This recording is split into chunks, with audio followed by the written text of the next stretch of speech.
ಖ್ಯಾತ ಉದ್ಯಮಿ ಸಿಜೆ ರಾಯ್ ಪ್ರಕರಣ ದೇಶಾದ್ಯಂತ ಭಾರಿ ಸಂಚಲನ ಸೃಷ್ಟಿ ಮಾಡಿದೆ. ಐಟಿ ಅಧಿಕಾರಿಗಳ ದಾಳಿ ವೇಳೆಯೇ ಆತ್ಮಹತ್ಯೆಗೆ ಶರಣಾಗಿರ್ತಕ್ಕಂಥದ್ದು ಭಾರಿ ಅನುಮಾನಕ್ಕೆ ಕಾರಣವಾಗಿದೆ. ಈಗಾಗಲೇ ಅಶೋಕ್ ನಗರ ಠಾಣೆ ಪೊಲೀಸರು ತನಿಖೆಯನ್ನ ಚುರುಕುಗೊಳಿಸಿದ್ದಾರೆ. ಇನ್ನು ರಾಯ್ ಕುಟುಂಬಸ್ಥರು ಕಚೇರಿಯ ಸಿಬ್ಬಂದಿಯನ್ನು ಕೂಡ ಪೊಲೀಸರು ವಿಚಾರಣೆಗೆ ಒಳಪಡಿಸಿದ್ರು. ಹಲವು ಆಯಾಮಗಳಲ್ಲಿ ತನಿಖೆ ನಡೀತಿದೆ. ಇನ್ನು ಬೌರಿಂಗ್ ಆಸ್ಪತ್ರೆಯಲ್ಲಿ ಮರಣೋತ್ತರ ಪರೀಕ್ಷೆ ಪೂರ್ಣಗೊಂಡಿದೆ. ಬುಲೆಟ್ ಎದೆಯ ಎಡಭಾಗಕ್ಕೆ ಹೋಗಿದೆ. ಅದು ದೇಹದಿಂದ ಹೊರ ಹೋಗದೆ ಒಳಗೆ ಉಳಿದಿದೆ. 6.35 ಮಿಲಿಮೀಟರ್ ಗಾತ್ರದ ಬುಲೆಟ್ ಹೃದಯ, ಶ್ವಾಸಕೋಶದ ಕೆಳಭಾಗ ಮತ್ತು ಡಯಾಫ್ರಮ್ಗೆ ಹಾನಿ ಮಾಡಿದೆ. ಸಿಜೆ ರಾಯ್ ಸಾವು ಗುಂಡಿನ ಗಾಯದಿಂದಲೇ ಆಗಿದೆ ಅಂತ ವೈದ್ಯರು ಸ್ಪಷ್ಟಪಡಿಸಿದ್ದಾರೆ. ಬೆರಳಚ್ಚು ಪರೀಕ್ಷೆಗಾಗಿ ಕೈ ಮತ್ತು ಬೆರಳಿನ ಮಾದರಿಗಳನ್ನ ಸಂಗ್ರಹಿಸಿ FSLಗೆ ಕಳಿಸಲಾಗಿದೆ. ಬಟ್ ಇಲ್ಲಿ ಒಂದು ವಿಷಯ ಅಂದ್ರೆ, ಈಗ ಅವರೇ ಶೂಟ್ ಮಾಡ್ಕೊಂಡ್ರ, ಮೇಲ್ನೋಟಕ್ಕೆ ಶೂಟ್ ಮಾಡ್ಕೊಂಡ್ರ, ಅಧಿಕಾರಿಗಳು ಇದ್ರ ಕಾರಣ ಅವ್ರು ಮಾಡಿದಾರ? ಯಾಕೆಂದ್ರೆ ಬೇರೆ ಬೇರೆ ರೀತಿಯ ಆಯಾಮದಲ್ಲಿ ಕೂಡ ಚರ್ಚೆಗಳು. ಅಂದ್ರೆ ತುಂಬಾ ಸ್ಟ್ರಾಂಗ್ ಇದ್ದಂತ ವ್ಯಕ್ತಿ ಸಿಜೆ ರಾಯ್. ಅವರ ಸಮಾಜಕ್ಕೆ ಹೆಲ್ಪ್ ಮಾಡೋದು, ಜನಗಳಿಗೆ ಹೆಲ್ಪ್ ಮಾಡೋದು, ಬೇರೆ ಎಲ್ಲಾ ಕೆಲಸಗಳು ಕೂಡ ಮಾಡ್ತಾ ಇದ್ರು. ಸೊ ಇನ್ಸ್ಪೈರ್ ಮಾಡೋ ಪರ್ಸನ್, ಕಾನ್ಫಿಡೆಂಟ್ ಗ್ರೂಪ್, ಅವರಲ್ಲಿ ಕಾನ್ಫಿಡೆನ್ಸ್ ಬಹಳ ಆಯ್ತು. ಬಟ್ ಯಾಕೆ ಕಾನ್ಫಿಡೆನ್ಸ್ ಕಳ್ಕೊಂಡ್ರು ಅನ್ನೋ ಸೋಷಿಯಲ್ ಮೀಡಿಯಾ ಚರ್ಚೆಗಳು ಬಹಳ ಇದೆ. ಇನ್ನೊಂದಷ್ಟು ಮುಂದೆ ಅವ್ರು ನೋಡೋದಾದ್ರೆ, ಸಿಜೆ ರಾಯ್ ಆತ್ಮಹತ್ಯೆ ಪ್ರಕರಣದ ಹಲವು ಅನುಮಾನಗಳಿಗೆ ಕಾರಣ ಆಗಿದೆ ಈ ಆತ್ಮಹತ್ಯೆ ಪ್ರಕರಣ. ರಾಯ್ ಅವರ ಡೈರಿ ಈಗ ಪೊಲೀಸರ ತನಿಖೆಯ ಪ್ರಮುಖ ಭಾಗ ಆಗಿದೆ. ಡೈರಿಯಲ್ಲಿ ರಾಜ್ಯದ 2 ಪ್ರಭಾವಿ ಶಾಸಕರು ಮತ್ತು ಒಬ್ಬರು ಮಾಜಿ ಸಂಸದರ ಹೆಸರು ಉಲ್ಲೇಖವಾಗಿದೆಯಂತೆ. ಬೆಂಗಳೂರಿನ ಪ್ರಭಾವಿ ಶಾಸಕರು ಮತ್ತು ಕೋಲಾರ ಜಿಲ್ಲೆಯ ಶಾಸಕರ ಜೊತೆಗಿನ ವ್ಯವಹಾರಿಕ ಸಂಬಂಧಗಳ ಬಗ್ಗೆ ಮಾಹಿತಿ ಹಾಗೂ ಚಿತ್ರರಂಗದ ಗಣ್ಯರ ಹೆಸರುಗಳನ್ನ ಉಲ್ಲೇಖಿಸಿರುವುದು ಗೊತ್ತಾಗಿದೆ. ಇನ್ನು ಡೈರಿಯಲ್ಲಿ ದಕ್ಷಿಣ ಭಾರತದ ಖ್ಯಾತ ನಟಿ ಮತ್ತು ಮಾಡೆಲ್ಗಳ ಹೆಸರುಗಳು ಉಲ್ಲೇಖವಾಗಿದೆ. ದುಬೈನಲ್ಲಿ ಅವರು ನಡೆಸುತ್ತಿದ್ದ ವ್ಯವಹಾರಗಳು ಮತ್ತು ಅಲ್ಲಿನ ಪ್ರಭಾವಿ ವ್ಯಕ್ತಿಗಳ ಸಂಪರ್ಕದ ಬಗ್ಗೆಯೂ ರಾಯ್ ಬರೆದಿದ್ದಾರೆ ಎನ್ನಲಾಗ್ತಾ ಇದೆ. ಉದ್ಯಮಿ ಎಂದಾಗ ಒಡನಾಟ ಇರುತ್ತೆ, ಸಂಪರ್ಕ ಇರುತ್ತೆ, ಅವೆಲ್ಲವೂ ಕೂಡ ಇರುತ್ತೆ. ಬಟ್ ಅದರ ಹೊರತಾದಂತ ಕಾಂಟ್ರವರ್ಸಿಗಳು, ವಿವಾದಗಳು ಅದೆಲ್ಲ ತನಿಖೆಯಿಂದ ಹೊರಬರ್ಬೇಕಾಗತ್ತೆ. ಇನ್ನೊಂದು ಆಂಗಲ್ ಅಲ್ಲಿ ಒಂದಷ್ಟು ಚರ್ಚೆಗಳು ಇದೆ. ಸಿಜೆ ರಾಯ್ ಅಂತಾರಾಷ್ಟ್ರೀಯ ಹವಾಲಾ ಮಾಫಿಯಾದಲ್ಲಿ ಭಾಗಿಯಾಗಿದ್ರಾ ಅನ್ನೋ ಬಗ್ಗೆ ಒಂದಷ್ಟು ಪ್ರಶ್ನೆಗಳು. ಮುಂಬರುವ ಕೇರಳ ಚುನಾವಣೆಗಳಿಗೆ ವಿದೇಶದಿಂದ ಹವಾಲಾ ಮೂಲಕ ಹಣವನ್ನ ರಾಜಕೀಯ ಪಕ್ಷಗಳಿಗೆ ವರ್ಗಾಯಿಸಿದ್ರಾ ಎಂಬ ಬಗ್ಗೆಯೂ ತನಿಖೆ ನಡೆಸಲಾಗ್ತಾ ಇದೆ. ಕೇಂದ್ರ ತನಿಖಾ ಸಂಸ್ಥೆಗಳಾದ ಇಡಿ, ಐಟಿ ಮತ್ತು ರೆವಿನ್ಯೂ ಇಂಟೆಲಿಜೆನ್ಸ್ ಅಧಿಕಾರಿಗಳು ಕಳೆದ 6 ತಿಂಗಳಿಂದ ರಾಯ್ ಹಣಕಾಸು ವ್ಯವಹಾರಗಳ ಮೇಲೆ ಕಣ್ಗಾವಲನ್ನ ಇರಿಸಿದ್ರು ಎನ್ನಲಾಗಿದೆ.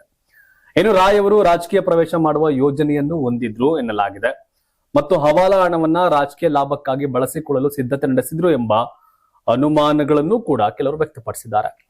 ಅಧಿಕಾರಿಗಳಿಗೆ ಲಭ್ಯವಾಗಿರುವ ದಾಖಲೆಗಳು ಮತ್ತು ರಾಯ್ ಅವರ ಮೊಬೈಲ್ ಚಾಟ್ಗಳು ಈ ಎಲ್ಲಾ ಅಂಶಗಳನ್ನ ಬಹಿರಂಗಪಡಿಸುವ ನಿರೀಕ್ಷೆ ಇದೆ. ಜೈಲು ಶಿಕ್ಷೆಯ ಭಯ ಅಥವಾ ಅವ್ಯವಹಾರಗಳು ಬಹಿರಂಗಗೊಳ್ಳುವ ಆತಂಕ ಅವರ ಸಾವಿಗೆ ಕಾರಣ ಆಗಿರಬಹುದು ಅಂತ ಊಹಿಸಲಾಗ್ತಾ ಇದೆ.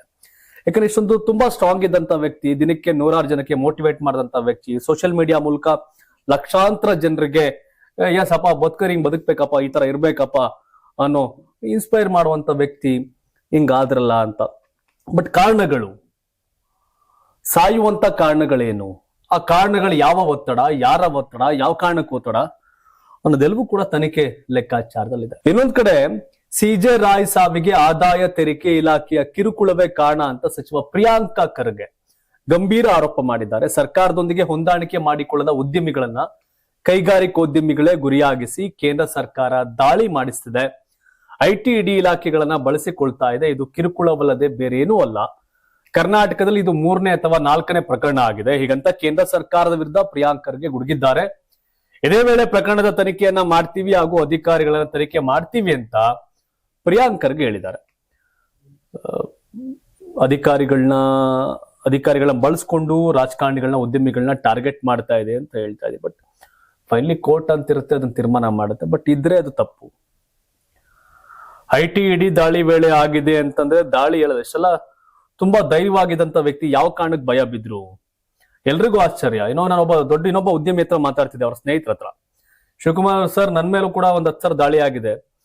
ಸೊ ಅದೇನೋ ಡಾಕ್ಯುಮೆಂಟೇಶನ್ಸ್, ಕ್ಲಾರಿಫಿಕೇಶನ್, ಕೋರ್ಟ್ ಕಟಕಟೆ ಇವೆಲ್ಲ ಇದೆ ಮಾಮೂಲಿ. ಬಟ್ ಸಮಥಿಂಗ್ ಇಸ್ ದೇರ್, ಏನೋ ಇದ್ದಂಗಿದೆ ಅಲ್ಲಿ ಅಂತ ಅನುಮಾನವನ್ನು ಕೂಡ ವ್ಯಕ್ತಪಡಿಸಿದ್ರು. ಮತ್ತೊಂದ್ ಕಡೆ ಇನ್ನೊಬ್ಬ ಪ್ರಭಾವಿ ವ್ಯಕ್ತಿಯವ್ರ ಜೊತೆ ಆ ಇಂಟ್ರಾಕ್ಷನ್ಸ್ ನನ್ನ ಜೊತೆ ಮಾತಾಡ್ಬೇಕಾದ್ರೆ ಅಧಿಕಾರಿಗಳೇನಾರ ಅವ್ರನ್ನ ಅವಮಾನ ಮಾಡಿದ್ರ, ಹಲ್ಲೆ ಮಾಡಿದ್ರ ಅವ್ರ ಮೇಲೆ, ಲೈಕ್ ವಿಚಾರಣೆ ಮಾಡೋ ಟೈಮಲ್ಲಿ ಏನಾದ್ರು ಇವರು ಉದ್ವೇಗಕ್ಕೊಳಗಾದಂತ ಸನ್ನಿವೇಶದಲ್ಲಿ ಇವ್ರೇನಾರು ಆಚೆ ಆದಾಗ ಅಧಿಕಾರಿಗಳನ್ನ ಮ್ಯಾನ್ ಹ್ಯಾಂಡ್ಲಿಂಗ್ ಮಾಡಿದ್ರ, ಆ ಅವಮಾನದಲ್ಲಿ ಹಿಂಗ್ ಮಾಡ್ಕೊಂಡ್ರ, ಇಲ್ಲ ಮತ್ತೊಂದು ಈ ತರ ವರ್ಷನ್ಗಳು ಕೂಡ ಇದೆ. ಹಾಗಾಗಿ ಅವೆಲ್ಲ ತನಿಖೆಯಿಂದ ಹೊರಗಡೆ ಬರಬೇಕು. ಸುಮ್ನೆ ಅಂತೆ ಕಂತೆಗಳಿಗೆ ಎಲ್ಲಾ ರೀತಿಯ ಆಂಗಲ್ ಅಲ್ಲಿ ಯೋಚನೆ ಮಾಡ್ಬೇಕಾಗತ್ತೆ. ಯಾ ಕಾರಣ ಏನು, ಅಧಿಕಾರಿಗಳಿಗೆ ಏನಾದ್ರು ಸಿಕ್ಬಿಡ್ತಾ ಅಲ್ಲಿ ಅಧಿಕಾರಿಗಳೇನ ಕೊಡಿ ನೀವು ಹಂಗ್ ಮಾಡಿ ಹಿಂಗ್ ಮಾಡಿ ನಾನು ಕೋಟ ನೋಡ್ಕೋತೀನಿ ನಡೀರಿ ಅನ್ಬೋತಿದ್ರು. ಬಟ್ ಅದನ್ನ ಮೀರಿ ಏನಾರ ಇತ್ತ ಅನ್ನೋದು ಕೂಡ ಕಾಣುತ್ತೆ, ಗೊತ್ತಿಲ್ಲ.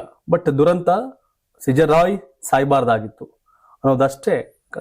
ನನ್ನ ಸಮೇತ ನಂತರನೇ ಒಂದಷ್ಟು ಜನಕ್ಕೆ ಒಂದ್ ರೀತಿಯ ಇನ್ಸ್ಪೈರ್ ಪರ್ಸನ್. ನನಗೂ ಒಂದಷ್ಟು ಕಾನ್ಫಿಡೆಂಟ್ ಲೆವೆಲ್ ಜಾಸ್ತಿ ಆಗೋ ಕಾರಣ ಬೇರೆ ಬೇರೆ ವಿಷಯದಲ್ಲಿ ರಾಯ್ ಅವ್ರ ಪಾತ್ರ, ಅವ್ರ ವಿಡಿಯೋ ಒಳ ಪಾತ್ರ. ನಾನು ಒಂದ್ಸಲ ಭೇಟಿ ಮಾಡಿಲ್ಲ ರಾಯ್ ಅವ್ರನ್ನ, ಬಟ್ ರಾಯ್ ಅವ್ರು ಒಂದಷ್ಟು ಲೈಫ್ ಜರ್ನಿ ನನ್ ಮೇಲೆ ಒಂದಷ್ಟು ಇಂಪ್ಯಾಕ್ಟ್ ಮಾಡಿರೋದು ಸತ್ಯ. ಯಾರಾಗ್ತಾರೆ ಎಂಎಲ್ಎ ಅಭ್ಯರ್ಥಿ 2028 ಶೀಘ್ರದಲ್ಲೇ. ಪ್ರತಿದಿನ ಒಂದೊಂದು ಕ್ಷೇತ್ರದ ಟಿಕೆಟ್ ಆಕಾಂಕ್ಷಿಗಳ ಸಂಪೂರ್ಣ ಮಾಹಿತಿ ಪೊಲಿಟಿಕಲ್ ಜರ್ನಲಿಸ್ಟ್ KM ಶಿವಕುಮಾರ್ ಅವರಿಂದ. ಕರ್ನಾಟಕದ ನಂಬರ್ 1 ಡಿಜಿಟಲ್ ಮೀಡಿಯಾ ನಿಮ್ಮ ನೆಚ್ಚಿನ ಕರ್ನಾಟಕ ಟಿವಿಯಲ್ಲಿ ಮಾತ್ರ.